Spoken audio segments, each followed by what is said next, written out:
There's the station. Oh dear, what shall I do? He cried. He rattled straight through and swerved into the goods yard. Thomas shut his eyes. I must stop. When he opened his eyes, he saw he had stopped just in front of the buffers. There watching him was the fat controller. What are you doing here, Thomas? He asked.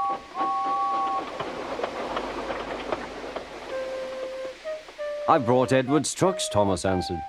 Why did you come so fast? I didn't mean to. I was pushed, said Thomas. You've got a lot to learn about trucks then, little Thomas. After pushing them about here for a few weeks, you'll know almost as much about them as Edward. Then you'll be a really useful engine.